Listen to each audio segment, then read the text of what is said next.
welcome to Metro World Entertainment Television. I'm your host, Donald Dr. D.R. Riles. And today we have with us a very talented young man. He is a saxophonist and a 3-time winner of Showtime at the Apollo. And his name is Brandon Primus. Brandon. How you doing? Fine. How are you, sir? I'm well. I can't complain. Thanks for having me. All right. Thanks for coming tonight.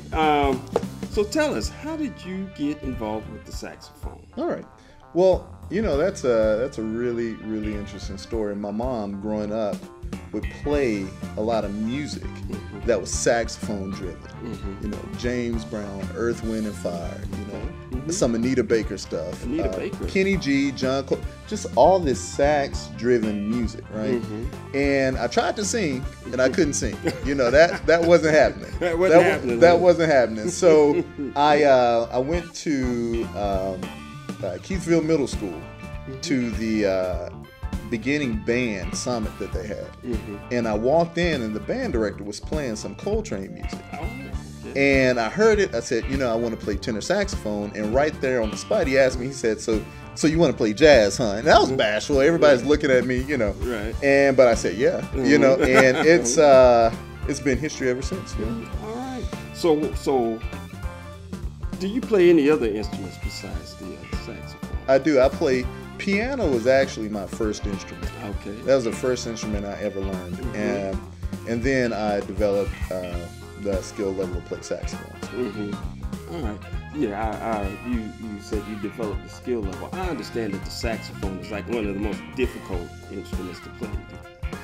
The saxophone is interesting because piano has its own voice, but when anyone hits a C note, it's going to give you the same kind of tone, pretty much. There's only so, and a lot of musicians are arguing down on this, but this is the truth. There's so much variance that there's only so much variance that can go on with the limited melodic and harmonic structure of a piano, right? But with saxophone, I mean, it's just as versatile as a human voice. So you're not only are you having to control the instrument with the keys, but you have to think about and you have to listen to what you're doing with your mouth at the same time because you control the pitch. So it can be very complicated, especially in jazz when you have all these changes and you're having to come off your head with stuff. Now, some people believe that they can just teach themselves to play an instrument. Like they can go to the music store and buy a book, and just learn to play an instrument that way. Do you believe that to be the case? You know what? I guess it would depend on your definition of playing the instrument. Oh, right. Okay. So anybody can get a horn and blow some notes, But I think, and this is often a huge misconception, particularly as it relates to a lot of black jazz musicians that we just learn how to play. Right. That's not true. Miles went to Juilliard. You have to have some level, I believe, of music theory, of some sort of foundation in music as a science to really branch out and understand the true capacity of music in general, not just limited to jazz. Wow. Well, just by listening to you, we can tell that you are very knowledgeable in your craft. So tell us something about your education. Well, I went to Berkeley College of Music. Berkeley. Now let me stop Boston. you. Okay, I'm glad you said Boston. Because a lot of people out in California, they hear you say Berkeley, they think UC Berkeley. Yes, yeah, right. Yeah, it was just a great school. Yeah, absolutely. UC Berkeley is fantastic. I went to the Berkeley College of Music in Boston. Berkeley College of Music. Yeah. And Quincy Jones was one of the graduates, Bran from Marsalis. I mean, the list goes on and on. Rochelle Farrell, Walter Beasley, who I actually studied with. He was my private instructor at Berkeley. And that was a treat. Billy Pierce played with Art Blakey. Was the dean of the saxophone department. And I met with him so many times. So I did get a really well-rounded, incredible music education. So let me ask you, who are some of your musical influences? Yes. All right. Do we have enough time for that? So, I mean, my number one musical influence would have to be Miles. Miles. Yeah, because But Miles plays the trumpet. Miles does play trumpet, but compositionally, I think Miles, thinking beyond the limitations of an instrument and going into the realm of thinking about music in terms of musicianship, I think Miles Davis, I mean, he started about 5 different genres of music. Absolutely. Like, he just didn't stop at pop, or he didn't stop at the cool kid, or he didn't stop at funk fusion, but he, started experimenting with sampling and all that, which later became known as hip hop. Yes. So I think Miles is by far my number one influence. But then, I listen to Dream Theater, who's a progressive rock band for their chops. I'll listen to, of course, John Coltrane. Right. I like John Coltrane because, I mean, he just epitomized like the essence of experimentation with a saxophone.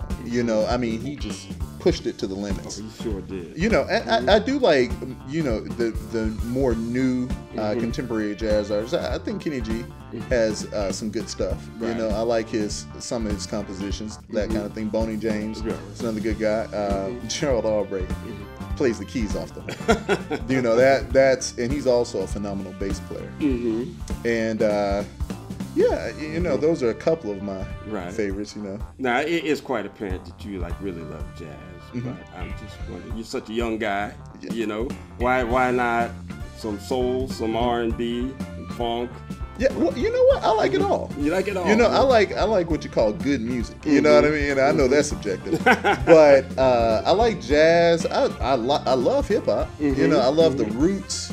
I'm not too fond of commercialized rap music, but I do like very organic, politically driven, socially conscious hip hop music because I believe that it has the same organic structure as jazz. It came from the same places, So, I like funk, I love Earth, Wind and Fire, James Brown, Maceo Parker. Maceo, absolutely. Yeah, so, yeah.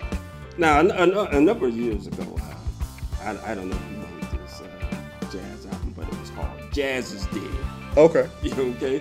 I was just wondering, what is the state of jazz today? That's an interesting question because, I mean, jazz, when people think of jazz, if we had 20 different people in the room, we'd get 20 different answers, because jazz itself is not a stagnant, or it should not be a stagnant form of art because of how it was developed. It was developed off of ingenuity and inspiration and innovation and doing different things. So I think jazz itself has molded and kind of morphed into some elements of hip hop, some elements of this new thing we call neo soul, which is very, very jazzy, and it connects, I think, to the jazz elements the most. But then you have Esperanza Spalding, who's actually one of my classmates at Berkeley. Really? Yeah, wow. And incredible bassist. So she takes elements of traditional jazz and kind of molds it into her own piece, So I don't think jazz will ever be dead, I think it's just the way we think about jazz, we have to be a little bit more progressive in our thinking. Absolutely. I agree 100%. Now, I saw you at the 4 Point Sheraton a couple of months ago. And I mean, you guys were killing it. You were killing it up there. So I was just wondering, what is the live entertainment scene like here in San Diego? I moved from New York to San Diego. New York and San Diego's music, scenes are very, very different. I think San Diego which is a good thing. I think San Diego is more laid back. Okay. When I came from New York, and I think you can still hear it in my playing a little bit. I have, kind of a bite to it sometimes. Because it's so much. There's so much in the community in New York, and there's so much energy in the city. It comes out creatively. Whereas in San Diego, it's a little bit more laid back. I learned how to groove a little bit more and just kind of chill out a little bit. Right. So I think San Diego has a great music scene. It's a little bit more laid back, a little bit more chill. But I think that's good. I think that's good for the environment. You hear them talk about West Coast jazz. Yeah. Could that possibly be why it's kind of? Oh, absolutely, absolutely. And you know what? Like I said, the way jazz is structured, the way jazz has come to it has come to existence has been from, you know, the environment that it was born in, you know. So if you're in New York, it's hustle and bustle and all this kind of stuff. Well, you get bebop. Let me hurry up and get to where I'm going. You know what I mean? Whereas the West Coast, you know, everything's laid back. So you get, you know, like Take Five, Dave Brubeck, that kind of thing happening, real laid back, kind of chill, you know. And down south is the same thing. You get a more chill kind of, you know, you get a little funk, a little spice, you know, because down south can kind of be spicy, you know, New Orleans flavor, but it's still a little bit more laid back, so it's very territorial. Right. Now, like I said, when I saw you guys at the Sheridan Five, you guys were killing it, you know, and I was just wondering, where did all these great musicians come from? Is it difficult to find good side players here in San Diego? No, there are a lot of good players here. Oh, really? There are some incredible musicians here. The thing about it though, in forming a band, you have to find the right fit. It's like trying to build a house with Lego blocks. You got to find the right fit to give you the right kind of sound that you want. Because you can have a band full of all-stars and sound crazy. You know what I mean? Like you can have a lot, you know, everybody can play, but the cohesiveness is not there. You know, so you have to get the right. So it took me a while to find the right players to do the right kind of things that, you know, for the sound that I hear. But yeah, it took a long time. It took some work, networking, but you know, I think I did it. So I used to play a little bass guitar. Okay. Very little bass guitar. Okay. And I used to subscribe to Bass Player magazine, and they'd always come up with these lists. You know, the 30 essential bass players you have to listen to and all that. Performances. Tell us, what do you think of some of the like essential jazz saxophonists? Essential. You know, for a lover of the sax. Yeah. You know, if I leave somebody's name off this list, that doesn't mean that you're not essential. That's just a little caveat. Right. But number one, John Coltrane. I mean, and that's debatable, you know. But I think John Coltrane. I mean, he is a master of the horn in so many different ways. He can, you know, hard bop you, and then play a beautiful ballad like Naima. And so you hear the full potential and expressiveness of the saxophone. Cannonball Adderley is another great guy. If you like blues, you know, you get a different flavor from Coltrane. Right. You get more of a bluesy kind of, you know, down south. He was at FAMU, is where Cannonball went to school. And you know, he brings played with Miles too, didn't he? He played with Miles in the same band with Coltrane. That's right. Because they had two very different, distinct sounds and can do very different things over the same chordal structure. You know, so it was. I mean, it's amazing. Right. Then you have. Let me give you another guy. George Howard is another George guy. Howard, yeah, that's a really good soprano sax player that kind of combine. I mean, a lot of people would classify it as smooth jazz, this whole thing.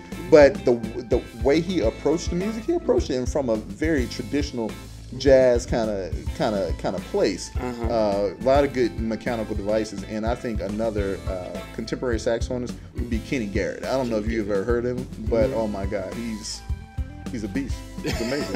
Yeah, it's crazy. Yeah. All right. Yeah. All right. So tell our audience what projects you have coming up now. We talked about some other jazz players. Let's talk about you. Yeah. Okay. Yeah. Cool. So what projects do you have? So I released a project after I did the whole Apollo thing, and that project is currently on CD Baby. Oh, okay. But I can tell you what's in the working. I'm working on a project that's going to be a hybrid of, you know, R&B, neo soul, and kind of rock, something with a little bit more of an edge on it. It's kind of indicative of, if you went to the show, you could kind of hear, you know, it was kind of smooth, but it was a little bit hard. It kind of pushed the envelope a little bit. Right. And that has more traditional kind of jazz elements to it. So maybe like almost like a Renaissance, like a neo jazz, if you will, like that kind of feel to it. All right. Yeah. Cool. Well, I look forward to 2012. 2012. 2012. All right. Now, if there's some young person out there who's watching us right now, and he says, I want to be like Brandon Primus. What? advice would you give to him or her? Okay. I would tell him to lose weight. It takes a lot of energy to play saxophone. Oh, okay, I got way too much to get tired on stage. I got But I think the number one thing is to leave. Don't lock yourself into a box. Okay. Don't say this is what I play and I only play this. Because then you're locked into this thing and you can't branch out. And that doesn't leave room for very much else, So keep your mind open. Keep an open mind. Live with an open mind and an open heart. That's what I would tell somebody else. All right. Well, fantastic.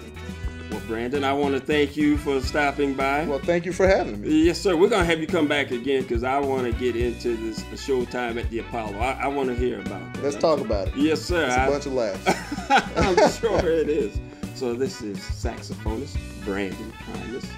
And this is Dr. DR, and we'll be right back on Metro World Entertainment Television. The moment you all waited for. The moment we all been waiting for. My man, Mr. Brandon Primus and the band. San Diego, can you do me a big favor? Put your hands together for the #1 band in the land tonight. Make some noise, give them that vibe. It feels right.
So that song is titled Mr. SB. And that song was written by Steve and I at a rehearsal. And it just grooves so hard. We're just like, okay, we'll just name the song Mr. SB, Steve and Brandon, and just jam out on it. We almost got a little carried away. We have 3 more hours to go, so you can only imagine how the rest of the night's gonna go. So the next song we're gonna do is this song So What by Miles Davis. We're gonna take it back to jazz and put a little twist to it. So here we go.